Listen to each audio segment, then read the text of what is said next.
que é exatamente esse exame de score de cálcio coronariano e como ele é realizado.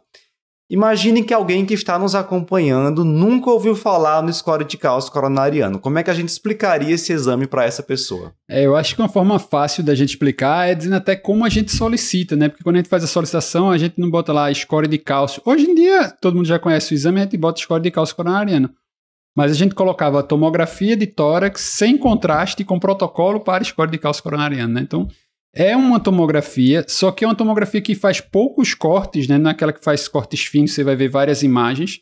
Ela faz um corte um pouquinho mais espesso e ela não usa contraste, então o nível de radiação acaba sendo baixo porque você faz poucos cortes e porque, assim, a falta de contraste dá uma certa segurança em relação à realização do exame. A taxa de radiação é baixa.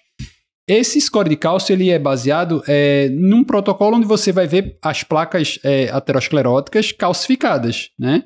Então, assim, existem alguns estudos de segmento com grandes cortes, principalmente o estudo MESA, né?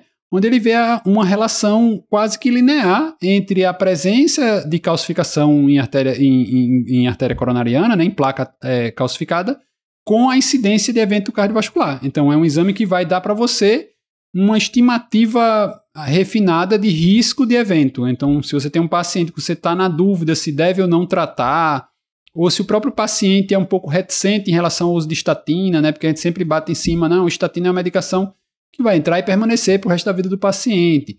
Então, assim, naquele sistema, você pode usar um exame de imagem, um exame quase matemático, porque você vai ter uma pontuação ali, uma numeração específica, e você vai conseguir mostrar ao paciente, olha, está aqui a sua coronária direita, sua circunflexa, sua descendente anterior, seu tronco coronário esquerda, quanto tem de placa, qual é a pontuação dessa calcificação.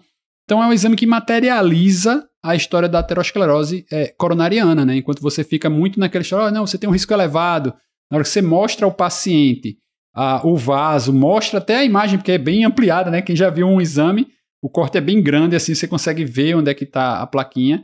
E aquilo ali facilita até para o paciente entender e aderir ao programa de cuidados em relação a colesterol, né? Perfeito. Então, a gente está falando de um exame relativamente simples, hoje já bastante disponível, com baixa radiação e que nos ajuda no convencimento do nosso paciente em relação ao tratamento. Deixando claro que ele identifica placas calcificadas. Então, não é interessante, por exemplo, para um paciente que tem sintoma relacionado à doença cardiovascular aterosclerótica, porque ele não permitirá mensurar a dimensão, por exemplo, de uma placa parcialmente calcificada ou não calcificada. A gente está falando aqui de um exame para pacientes assintomáticos que estão buscando um refinamento do seu risco cardiovascular, da estratificação de risco cardiovascular. Para que seja identificada como sendo uma placa no exame de score de cálcio, é necessário que haja pelo menos mais que 1 milímetro cúbico, mais que 1 milímetro quadrado de placa e uma calcificação com a densidade maior que 130 unidades Hounsfield. Então, se estiver abaixo disso, se houver uma placa parcialmente calcificada, mas que não preenche esse critério, vai passar ali no score de cálcio coronariano e não será identificado. Então, também não é um exame que é 100%. Tem esses detalhes técnicos aí que são identificados para que a gente possa determinar realmente que há uma placa. Então, mas a gente tem que lembrar exatamente essa fisiopatologia da doença aterosclerótica, né? Assim, a tendência da placa é ela calcificar ao longo do tempo, né? Então, assim, acaba sendo um exame que vai ter uma sensibilidade maior em pacientes com uma faixa etária um pouquinho mais avançada, aquela placa que já está ali há um certo tempo, às vezes esse paciente mais jovem pode ser uma limitação por conta justamente dessa placa ainda não estar calcificada e não ser detectada no exame.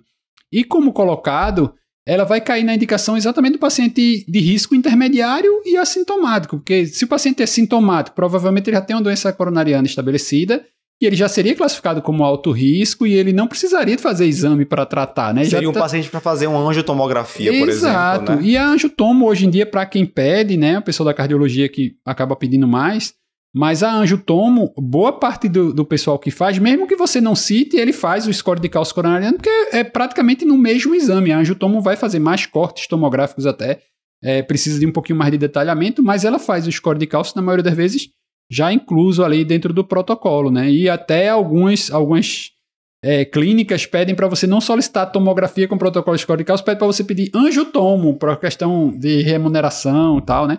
Mas não precisaria ser angiotomo para todo mundo. O score de cálcio já resolveria, né? Então tem essas diferenças. Muito bem, Luciano.